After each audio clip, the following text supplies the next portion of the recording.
Hello, and welcome to the very first day of Gardentober. Now, if you're unfamiliar with Gardentober, long story short, it is a 1-month annual drawing challenge that takes place in October. And I'm really excited to begin and to host it kind of live on YouTube. It won't really be live, but to have videos throughout each prompt.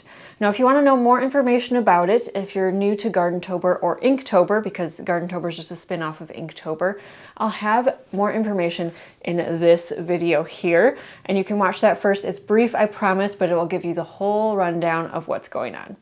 But today we are starting prompt number 1, which is Rudbeckia, and I am so excited to get started with this drawing adventure.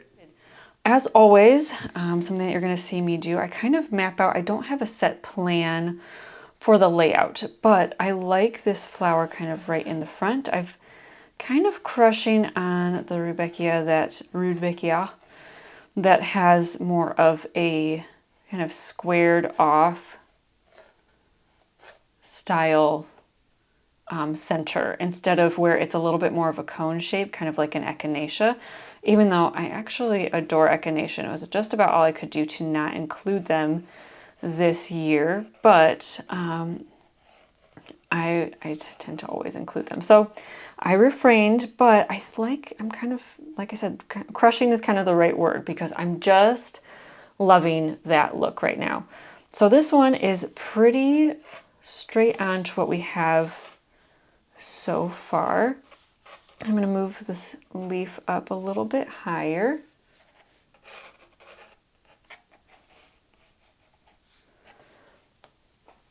All right, I'm kind of liking where that's at right now. Again, I'll kind of have it roughly on the screen to give you an idea, and then we're going to zoom in and work on this main section together. And if you'd like access to the reference image, I will always keep those linked down in the description. I'm just going to go in on the center here. So we've got the center section. I'm just going to go around and start capturing some of this texture. I'm not a photorealist anymore, where I really want it to, again, look like a photograph where I'm getting every single element. I'm really just trying to kind of capture the character of the flowers that I draw. So sometimes I include a little bit more, sometimes we include a little bit less. So it's kind of just kind of find what you want to capture. So I like that this has an edge here. And if you're ever struggling, especially if I'm talking about something specific and I have the reference image, I try to include an arrow, showing where I'm working it or exactly what's going on, especially if I bring it up. I'm not always, editing is not my favorite task for this, so sometimes I forget, but that should be included. All right, now let's move on to the petals. So I just, see how I just kind of rounded that out? That just kind of showed a little bit more of what was happening here without me having to draw every single edge or element. You could still go in here and add a little bit more, but we'll probably add that in a little later when we start to add kind of some minimal shading.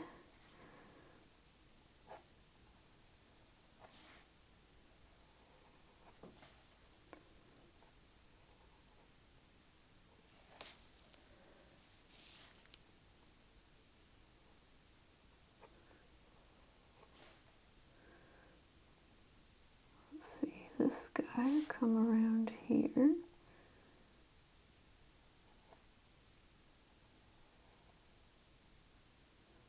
Almost touching this little V that we have. This little cutout area. Then we got this one.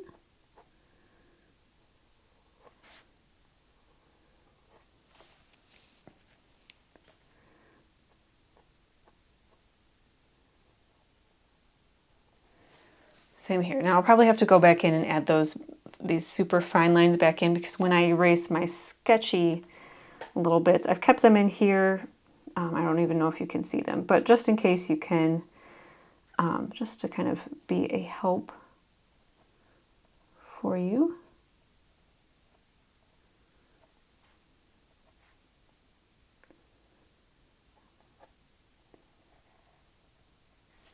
where normally I'd already have erased them.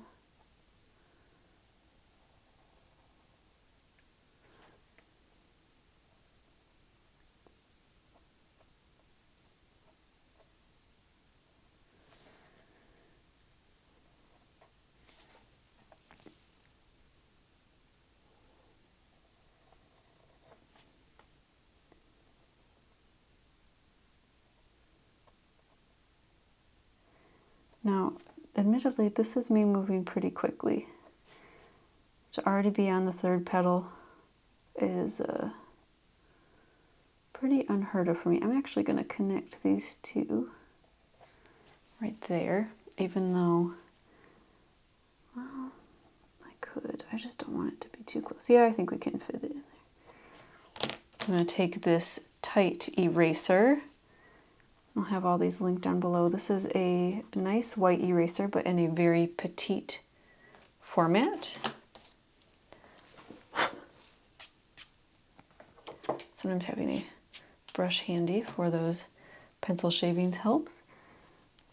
Pencil or eraser shavings.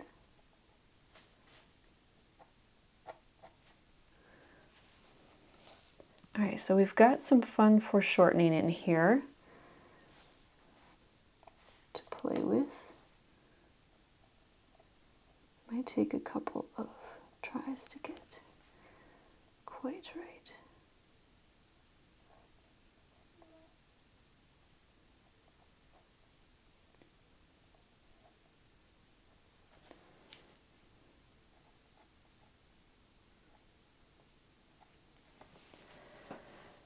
So I just put it in lightly, and now I'll go through and I'll deepen it now that I know that's pretty much where I want my lines to be.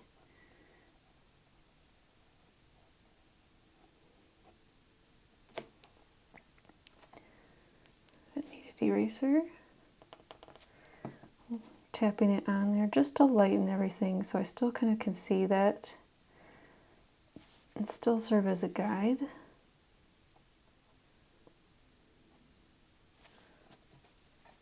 I actually want this just to be lighter in general.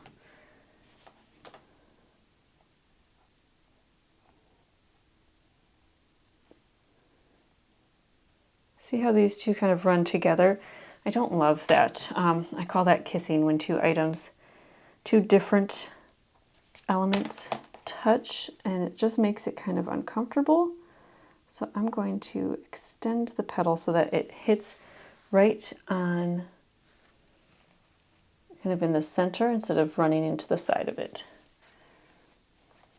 I'll just help it to be a little less attention grabbing.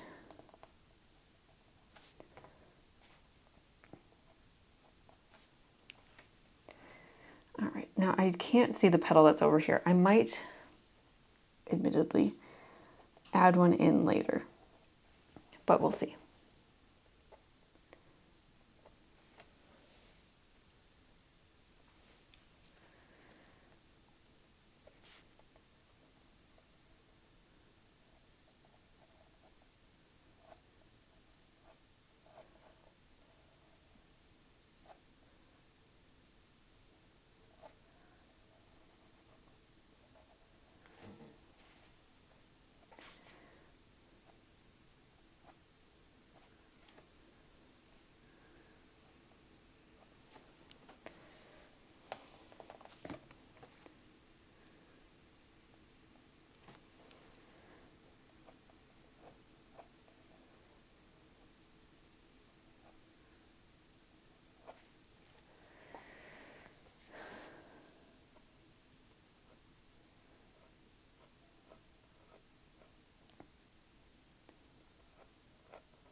Normally I'd be turning my paper to get the right angle, but because I have to move myself and it's a little awkward, I don't want to block the camera.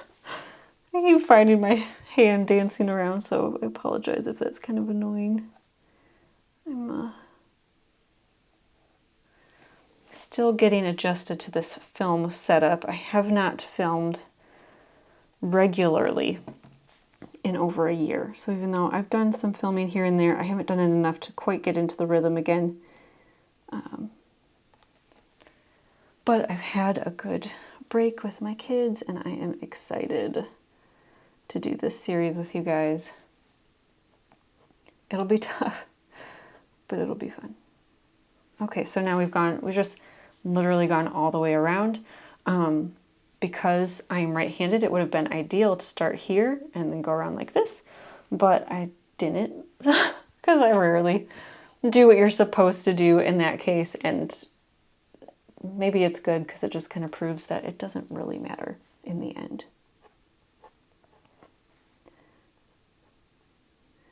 All right, let's see, this one needs to be nice and tight in here because these two petals are not touching. We'll bring it out. Down, we've got this little cutie little cut in.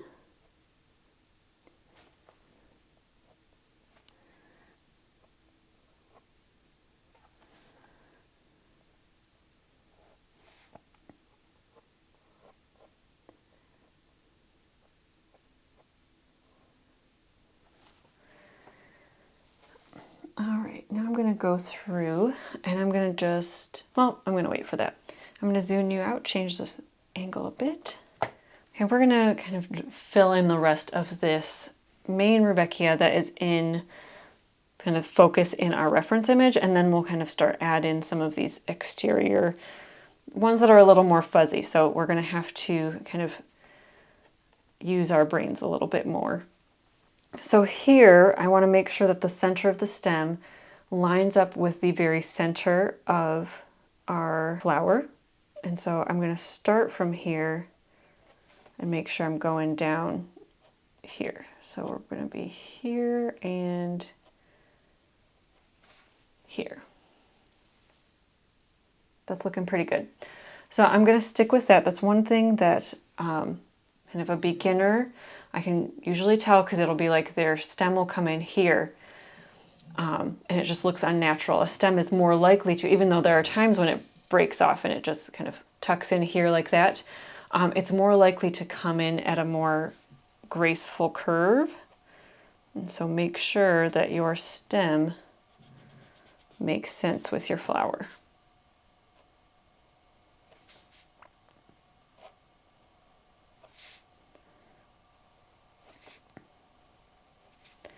It doesn't have to be a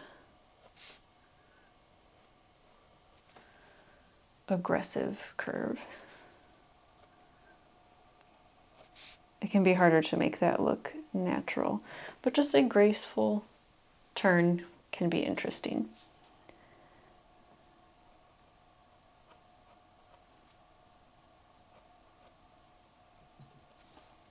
Create that junction for our leaf. And I'm not going to do too much with the leaf yet because I don't like the aggressive horizontal here, so I will probably either send it up this way or allow it to kind of flap down. I'm not sure yet.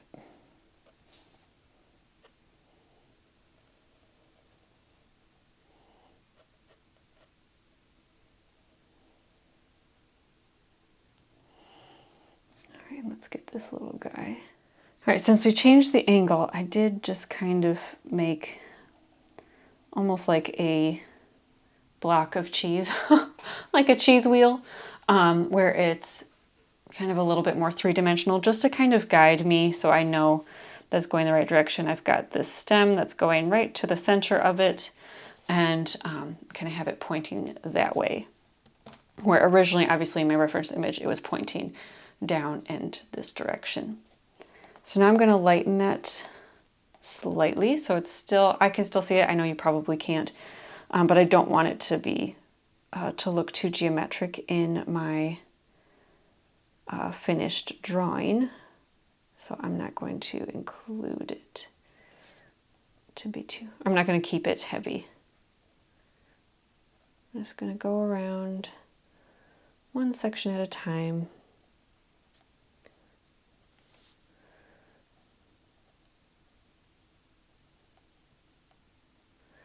And some are closer and some are farther. And then it has kind of this interior circle section with some texture coming out, which again, we're going to worry more about kind of adding those finer details in later. We're just trying to kind of capture some of those bigger chunks right now. We've got some larger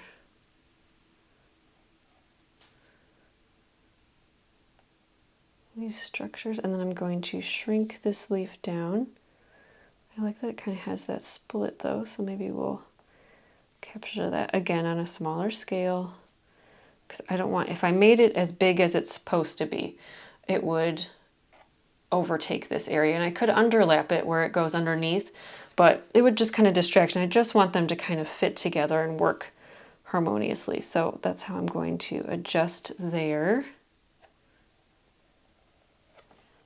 Okay, so we've pretty much got kind of our main section here. I'm going to go through and I'm just going to deepen a couple of things just to get the hierarchy the way I want, because I do want this section to be the focal point, and the other elements can be wonderful additives that help to tell a story. I can already tell that the placement of this guy is not going to work,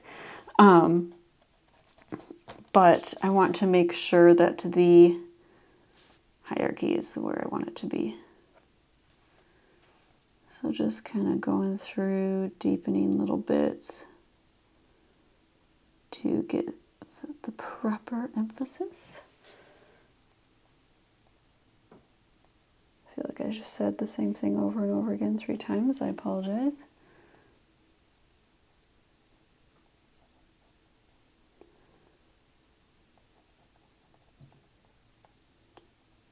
It's kind of looking like a pie. Might need to change that. Going for black-eyed Susan, not apple pie.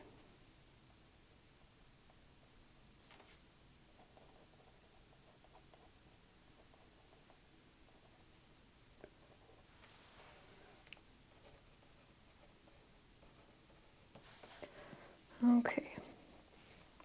And I will take my knead eraser and I'm just going to kind of clean up some of these little bits that are in here. Let me zoom you in so you can see what I'm cleaning. Come on, Betty. So just very light sections like this that, as I'm adding more detail, will just be a little trickier to clean up when I have more lines that I'm working around. So I'm just going to kind of tidy this section since I'm already paused. I wouldn't necessarily do this if I hadn't already had to pause naturally because of the memory card issue. I need to just get a bigger memory card, but sometimes I don't want to spend money.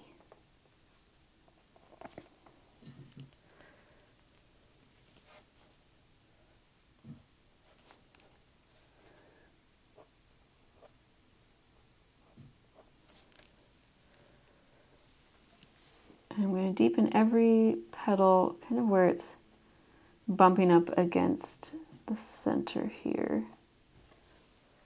And let's finalize this composition a little bit more. Normally I'd want my focal point to be kind of the top a little bit, but I'm pushing myself a little bit, and so we're just gonna go for it. I'm going to figure out where this guy's gonna go. Because this is here, I'm going to curve it a little more than I originally planned. So let's come in over here. Okay, and then this guy is going to come up here. I'm going to have it go underneath our petal here, just to keep everything connected. Now, I believe I started to say, I don't know if it was before or after my memory card cut out, but if you need more help with composition, I do have a full course where we go through composition. It's much more involved than this, where I'm showing different examples. I'm giving you kind of definitely some live problem solving, kind of like what we're doing here. where I'm kind of talking through what's going on, but a little bit more technical. We're getting a little bit deeper. So I'm kind of using this as a mental guide, switching back and forth. Obviously, the reference image on this section, oops, there's my alarm, is my first alarm. So obviously the reference image on this section is much more vague and blurry. So I want to just kind of use it as a guide and not worry about being too literal with it.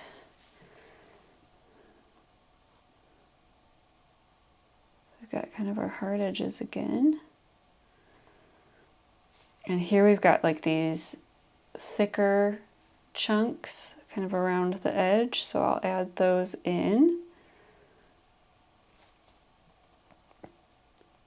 And then kind of this more pointed section, slightly. All right, then we've got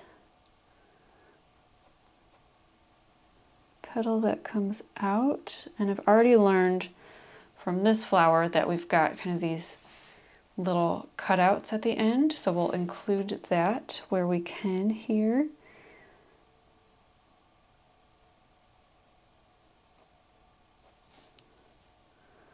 So I'm actually going to make this one go like that.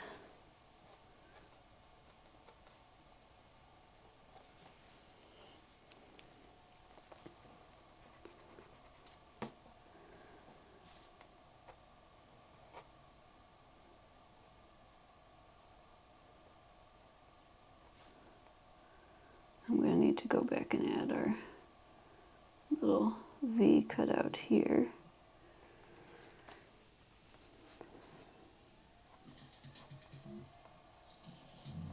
This is not as thin and narrow as it should be.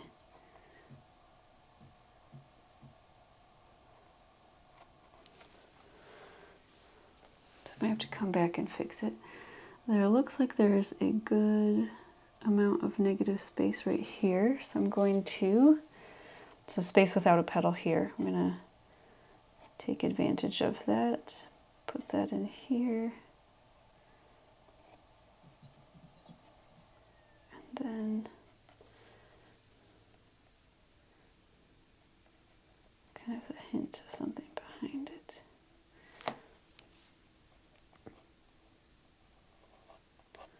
And I'll migrate my stem over ever so slightly here.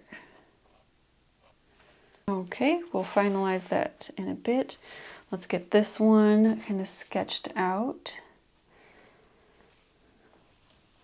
Similar thing, we've got this kind of squared off section with our more expressive areas and a little barely there peak. It's kind of like a hat.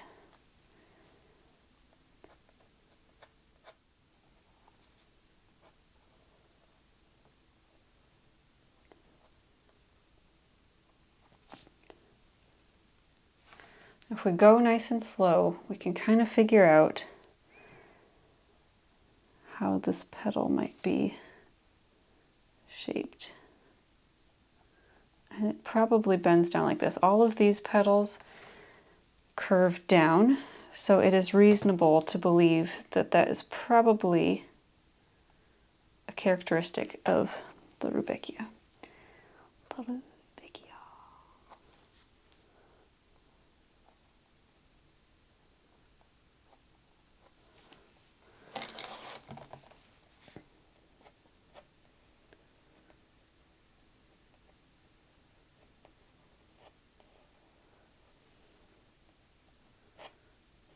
And then we'll kind of go in, again, studying the previous one that we did in order to create a good representation here. I'm actually going to add another one. I feel like there should be a buddy here, even though these are a little more sparse.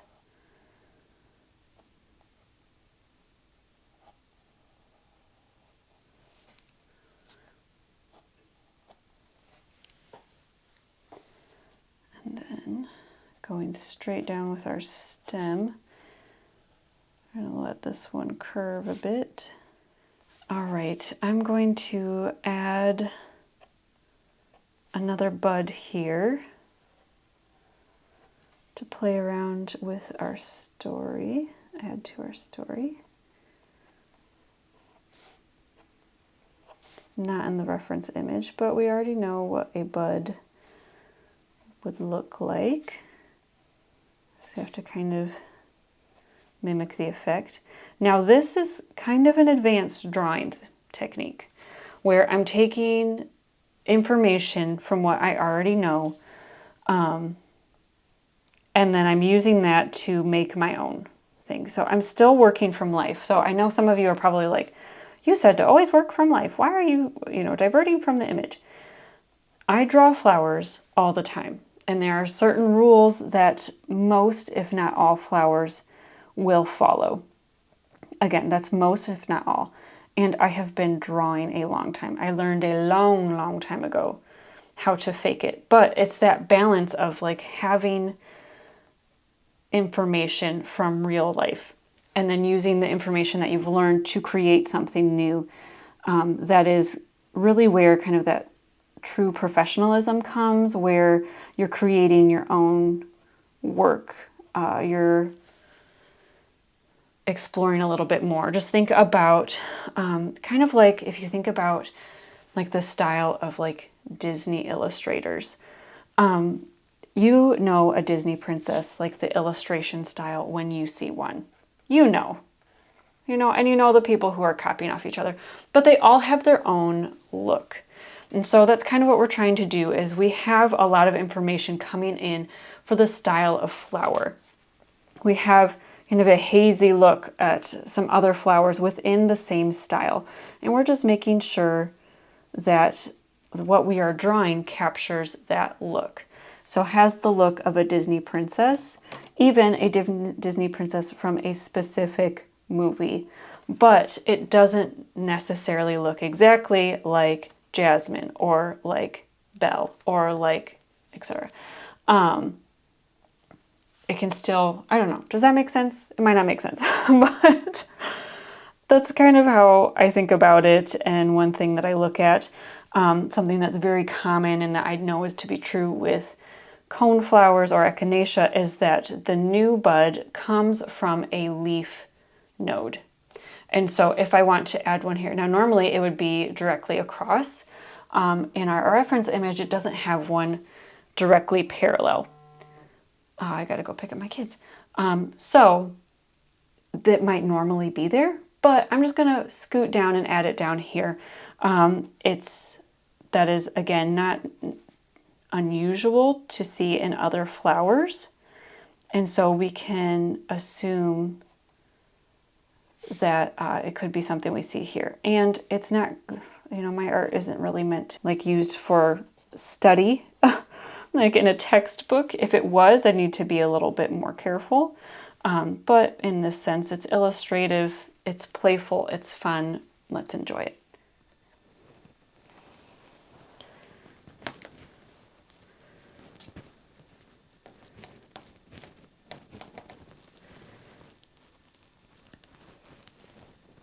I'm lightening some of these just so that they can fade into the background.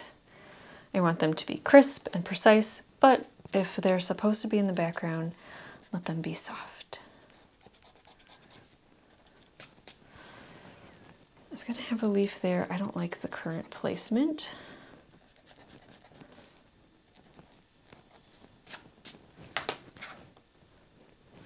Also, as a side note, this is drawn on watercolor paper. So if this is something that you would like to see a tutorial on painting in the future, let me know. I think that could be kind of fun where we have the drawing process and maybe some help through that, but also have the painting process. Let me know what you think. The Rudbeckia would be kind of fun to do, but I obviously only want to spend the time doing it if you're interested in it. So let me know.